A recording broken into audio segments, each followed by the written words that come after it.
One of the perceptions that is helpful to develop is the perception I encouraged in that body meditation, that the bodily feelings are in awareness.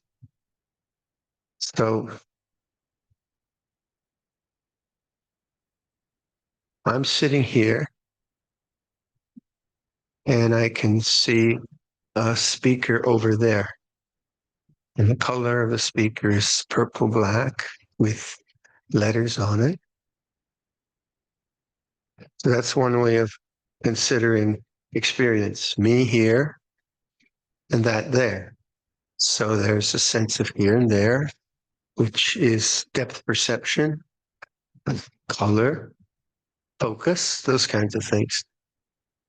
That's one way of considering, and that's the way we usually consider experience. Another way to look at this is, we usually don't do this, is this whole experience is in awareness.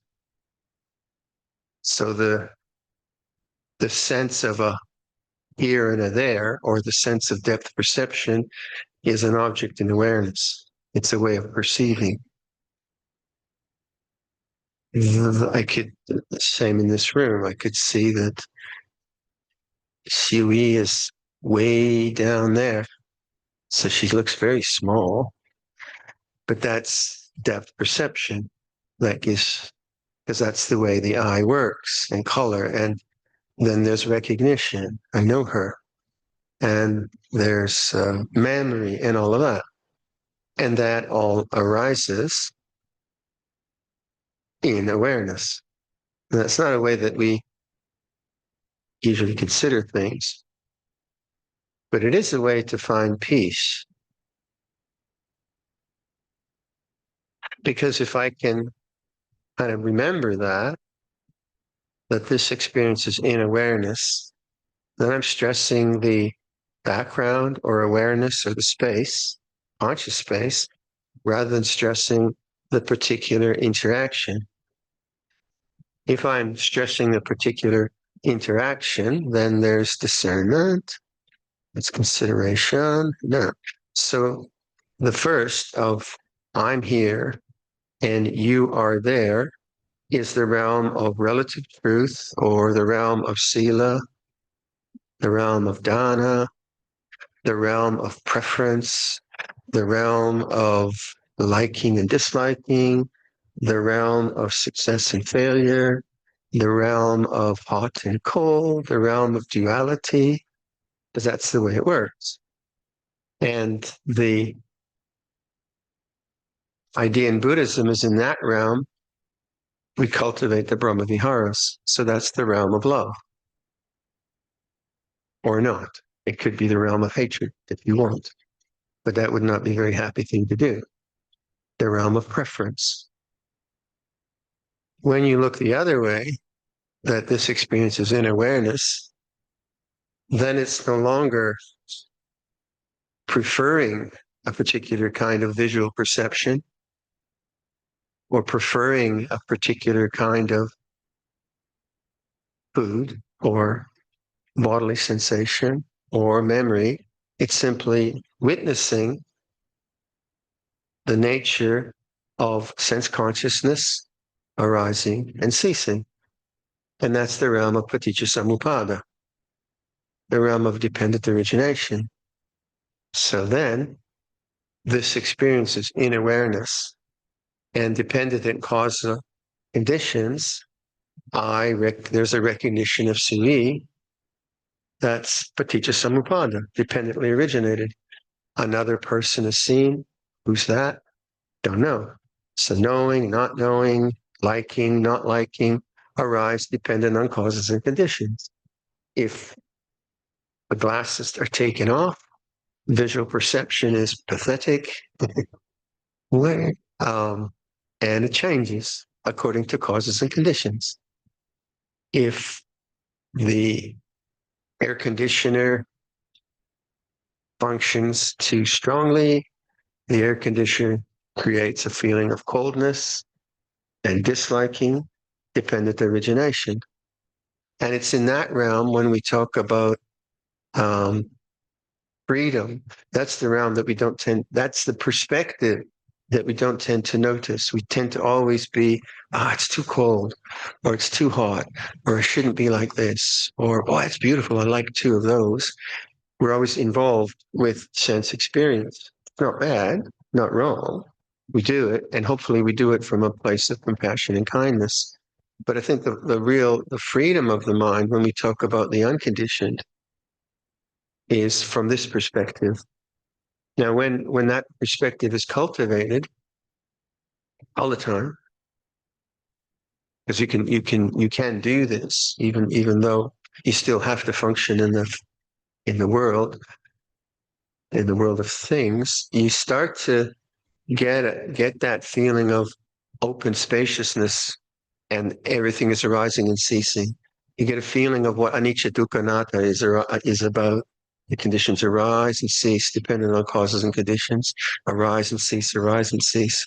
So when the perception of sanya, if you are mindful of change, if you want to use that language, when you take that as a serious practice, or you take Luangpor Cha's Mainar as a serious practice, I mean, you do it all the time. It's not just, oh yeah, Luangpor, you're right. It's changing. That's not practice. That's agreement.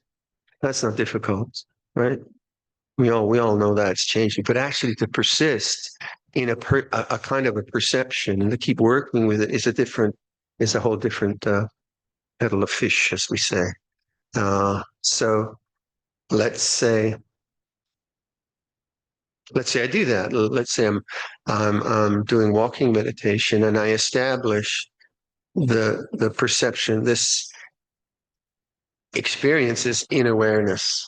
As soon as I do that for myself, there is a sense of space, and then events taking place in awareness. Because now that's my emphasis, is the awareness, rather than even my feet touching the ground. Don't really care. That can be focused. That can be very, very helpful, and sometimes very, very necessary. But once the mind starts to settle down and you have calmness in the mind, I think it's a very useful perception, very for me necessary to develop. So you're walking back and forth, and in the back of your mind, from your education in Buddhism, you start to just perceive change, how things are changing, bird sound, perception, thought coming and going. This is in awareness. This is in awareness. This is in awareness. So all the time, the intention is to open out, let go, know the way things are, dependently. And you start to see, like if I have a memory of something really beautiful that happened to me, then there's a feeling of happiness in the heart, dependently arising. And then I'm walking, and then I notice that another kind of memory comes up of having been hurt. A different kind of sense of self comes up. Oh, that was so unfair. But that sense of self, it's just dependently arising. It's not a real fixed thing. It's just thought, really. And you begin to see that the whole sense of me as a person is just a thought. That's all it is. It comes and goes, causally, conditioned here and now. And as you start to just kind of really take on the background or the depth of the ocean or the wide of the page, whatever you want, you feel that's what peace is about. Peace isn't like an experience in opposition to not peace. You see what I mean? So let's say if I define the feeling of not peace as being one where, like, now if I, because I'm going to get these knees replaced for Christmas. It's great, huh? So now I was like, I got to get some exercise here, Dhammo. So I'm pacing back and forth, and I've got this beautiful kuti, wherever the kuti is. And sure enough, after 15 minutes, so, oh, my legs hurt. So then I lay down, boom, boom, boom, legs are hurting. Now, you could say that peace is having legs which are not hurting.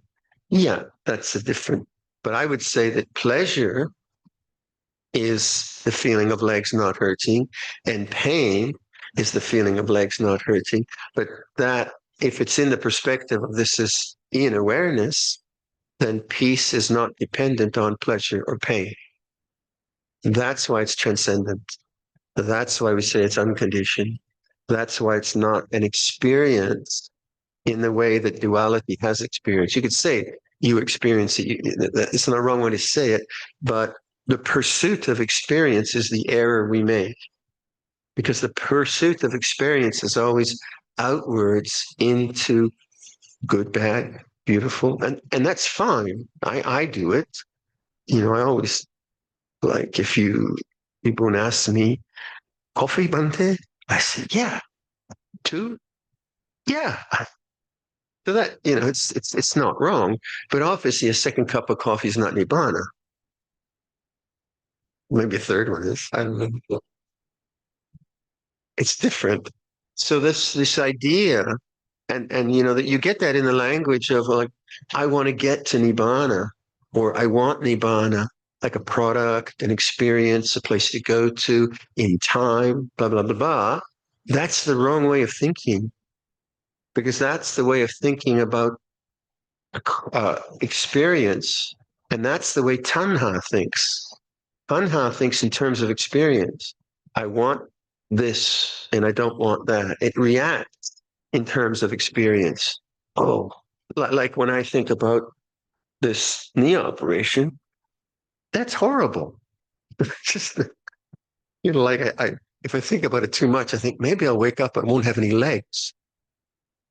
Oh, I don't want to go. So that's thought. That's memory, and it's a valid way of thinking, but it's in awareness. It's in awareness. So if I'm being silly and I'm just prunedanging too much, just shut up, Viradhammo, be quiet. Go back to the openness, go back to the silence, and so on. So that's not really an experience. It's the knowing of experience and the finding of the finding of just being awareness. I would just be awareness itself. Luangpor Viradhammo would sometimes in the early, I don't know if he does it now, used to, Chithurst used to say, what do Buddhas know that others don't know? That which has a nature to rise, has a nature to cease, is not self. So when you know that, well, what does that mean? There is awareness of change. And then you're the Buddha. I'm the Buddha. Yeah. No, no, no, no, no. Buddha is awake mind. And what is awake mind? It knows experience as experience. It knows sight as sight, knows sound as sound, knows perception as perception, knows conception as conception. It knows consciousness as consciousness. This is the way we talk about in the texts. It's dependently originated with this as condition that arises. When there is Vedana, there's Passa. When there's Passa, there's Tanha. When there's Tanha, there's Upadana. So we have all these different ways of talking about experience. And that's that's not the perspective of self. It's this perspective of knowing change, which is this experience is in awareness. And that's the perspective that contemplatives try to intuit, know, be, but it's not common. If I talk this way to a lot of people, they say, "Oh, shut up! You and your Buddhism, leave me alone. Can we just talk about the football game or something interesting, or the price of mangoes in Bangkok, or something like that?" So this is a very subtle way to actually consider life, but it's not so. It's not the subtlety of astrophysics. It doesn't take that kind of super intellectual, mathematical like I've looked at some of the theories of nuclear physics so many times. I just what are they talking about? This isn't that kind of intellectual figuring out. It's just a noticing. It's just a noticing of a different way of considering experience. This is in awareness. And then I think, like, some people ask about Luangpor Viradhammo's, like, if you've been listening to Luangpor Viradhammo's desanas, he's giving one once a week now, or kind of, and most talks now, he'll say, trust in awareness. So what does that mean, trust in awareness? Well, put it the other way, don't trust in desire. Don't trust in constantly trying to organize and control and change. If it's the perspective of freedom, if it's the perspective of duty, yeah, change things for good. Be responsible, be moral, and make sure you brush your teeth. You know, do, do, do all of that. Yeah, we're not dismissing that. And sometimes these teachings of like emptiness and so on, it sounds like we're not going to take care of the world. No, no, we have to be very good with the world. So be responsible, have morality, do healthcare initiatives in non for 3,000 people, and do all of that. But is that the only thing there is? If that was the only thing, is you don't have humanitarianism, you wouldn't have Buddhism. You'd have good people, but you'd still have usually a lot of suffering. Yeah, you have it anyway. But if you have Buddhism, then you have to come back to the Buddha's realization. There's something about his realization which is so close to us that we miss it. So when Luangpor says trust and awareness, people ask me, what do you mean trust and awareness? Well, just be aware. Well, what do you mean by trust and awareness? Are you aware of doubt? That's a doubt. Yeah, shouldn't I be, what do you mean by trust and awareness? That's a doubt. Just trust. This is aware. This is doubt. Doubt feels this way. Now, the craving mind doesn't trust in awareness, it trusts in programming. The programming of liking and disliking, the program of judgment, the program of fear, the program of worry, all the programming that we have. And when you say this is in awareness, you're no longer buying into the programming. You still see the programming. You still see, oh, there's the nervous Viradhammo, or there's the arrogant Viradhammo, or there's the stupid joke Viradhammo, or whatever you want, arising and ceasing. The sense of me as a person and all that arising and ceasing. That's fine. Just don't believe it. And as you start believing in it, and you trust in awareness, you just start to do that statement. This is in awareness, and that's it. You're home. And again, this is in awareness. And then you see the desire mind will say, is that it? Didn't I be doing something? And then you'll try to do something. Go ahead. But then you don't trust in awareness. If you smell smoke in the room and the air conditioner is burning, then please do something. So you always Buddhism is always at two levels. It's not just the one level of transcendence, also the level of responsibility. And that's where people get very confused. So at one level, we talk about when there's a fire, yell fire. And when there's not a fire, we say, this is in awareness. You can do both. You have to do both. You could say that the realm of duality or the realm of relative truth is the realm of love and responsibility, and that the realm of transcendence is the realm of silence, because that's your real home, silence. Awareness is silent, isn't it? Awareness is not a commentary. If you make a commentary, is this what he means by the space? That's a thought. It's a thought. And then that thought arises and ceases. And when there's, this thought arises and ceases, then you start to, much better, you start to see thought as a condition that's coming and going in awareness. You're no longer caught, no, I got to get rid of this thinking. How am I going to think too much? Because now you have the space within which dependent origination operates, thoughts come and go, thoughts come and go. And that perspective is never touched. Never touched. Like if I get this, my poor knees, if I have this operation, people tell me it's painful. And I'll be asking for more morphine, please. Right? So the experience will be extreme. But does the awareness get affected? No, because the awareness is not an affect. The reaction to the pain, yeah, that's dependently originated. If I'm a total wuss, then I'll just complain all the time. Please give me more morphine or whatever, but that's dependently originated. That's just the way it works. But awareness is like Teflon, those Teflon, forget it. You can't really, can you make awareness purple? Can you make it old? Can you make it young? Can you hurt awareness? And you can hurt the heart, you can hurt the emotions, you can hurt the body, but awareness, that's why it's transcendent. And that's why it's not really in the realm of experience. It's that space which allows experience. It's so ineffable. How about doing that body meditation again? And just to get you back into that idea of this is in awareness. And then maybe try to apply that throughout the day, if it makes sense. If it doesn't make sense, don't worry about it. Like, do whatever you want. I'm happy you could do what you want. But if it makes sense, just try like a walking meditation. This walking is taking place in awareness. See what happens. So stretch your legs a bit. Listen to sound.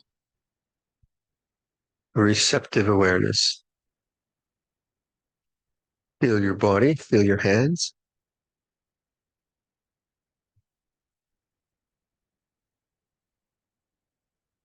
Notice that awareness of hands is different than awareness of sound. Sound is different than bodily feeling. But awareness is the same. Has no quality. It is just knowing. Be that knowing.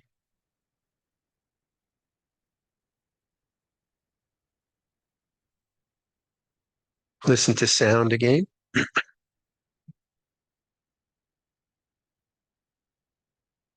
Notice the changing nature of sound.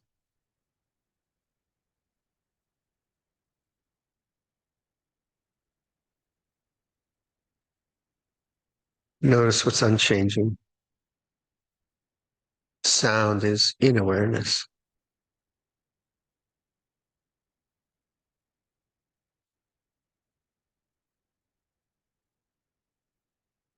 Quality of sound is that it's over there.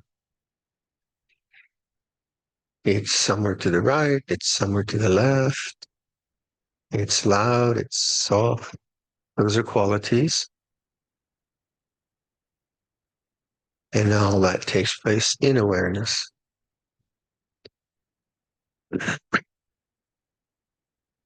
Bring attention to your mouth.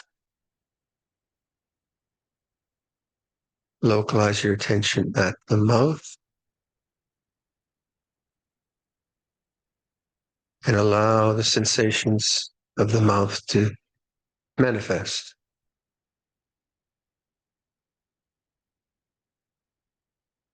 Localizing attention.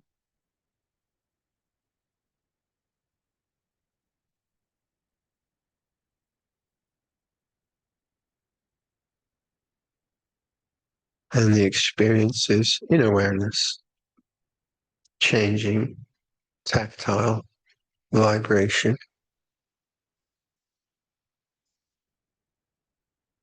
Move to another location, the ears.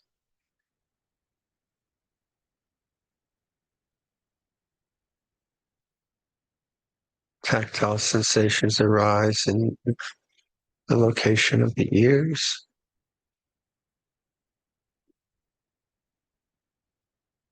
And this is in awareness. The awareness is the same. And you feel the nose. Again, we're not really concerned about the particular body part. Doesn't really matter if you notice something strong or not. They feel the nose. And whatever you feel, it's in awareness.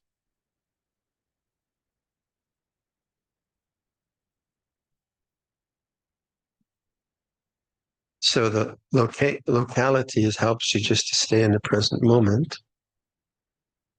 Feel the eyes.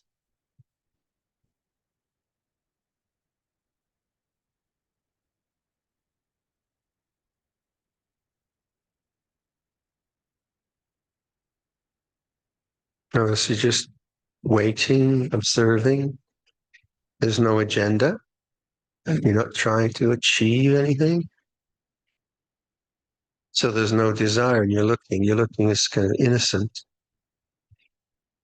just the way it is. And feelings in the eyes are in awareness.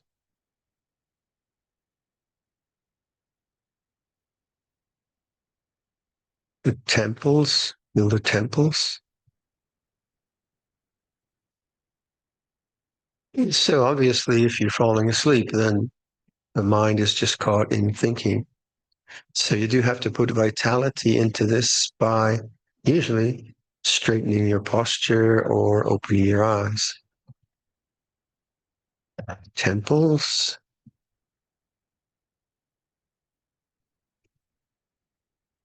Feels like this. Now just trust and awareness. Doesn't matter what's going on, just trust and awareness. To the top of the head.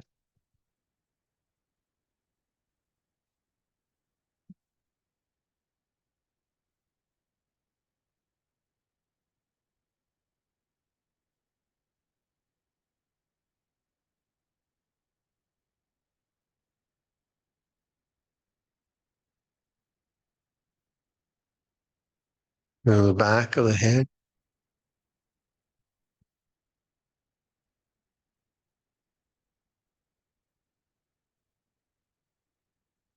Now feel the whole head. Not as concept, not an idea, but the actual visceral sensations.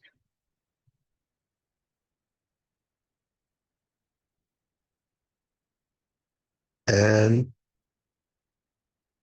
this is the awareness. So when you don't perceive of the head as a concept, what is the head? What's the experience of head like? It's like this, in awareness. Feel the shoulders. Feel the shoulders. Feel the right shoulder. Wait. No. Observing. Trust and awareness. Down the right arm, the upper arm. The elbow. Forearm. Wrist, hand. The whole right arm.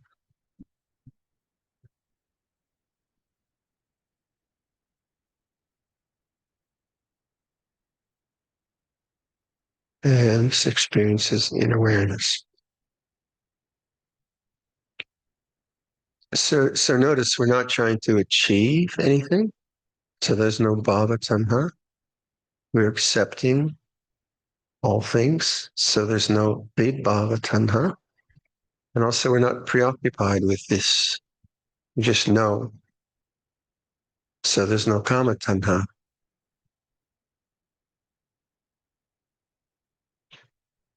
So this is desirelessness, knowing. And if desire arises, then you can see that that's an object in awareness. Feel your left shoulder.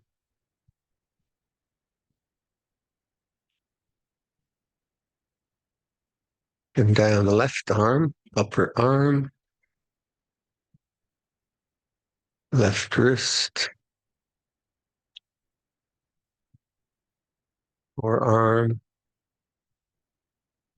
and so on. The whole left arm.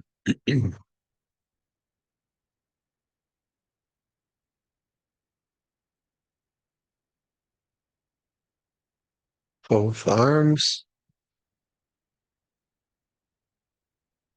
changing sensations in awareness.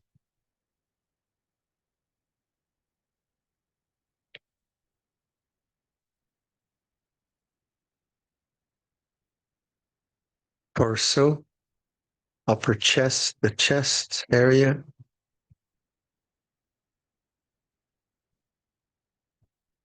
Let that become conscious.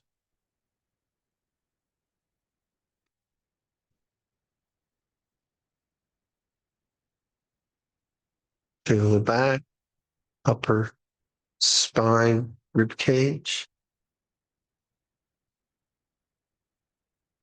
And this is in awareness.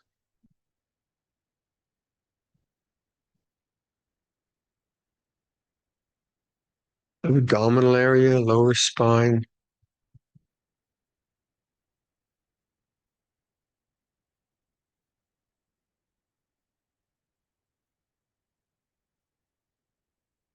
Pelvic area, pelvic organs in the pelvic area.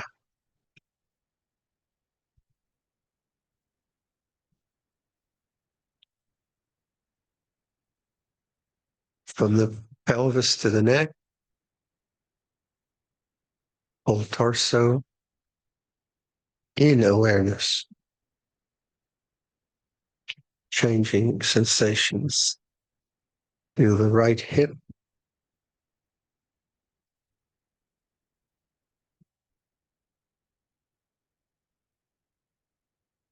And down, thigh, knee, calf, shin, ankle, foot, right side.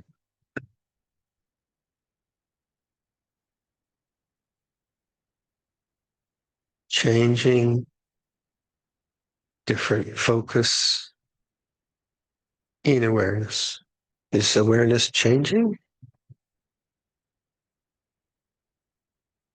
Left side, left hip, left thigh, knee, shin, calf, ankle, foot, left side, whole left side in awareness. Feel both legs,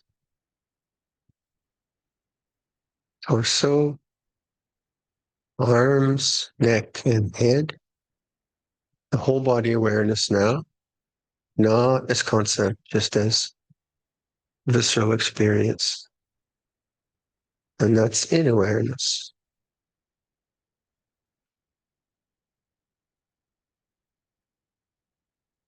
Listen to sound. Perceive sound as also in awareness.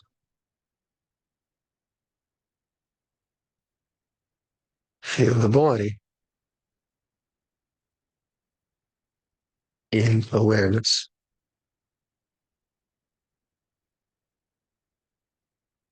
So then for this meditation, if you want, don't choose an object of focus. To just be that knowing things changing in awareness. You don't have to label them. You're a witness of change. And if you get very confused, pick up the breath, center the mind, focus the mind. But it's good to try this, what we call choiceless awareness, where you're making a choice of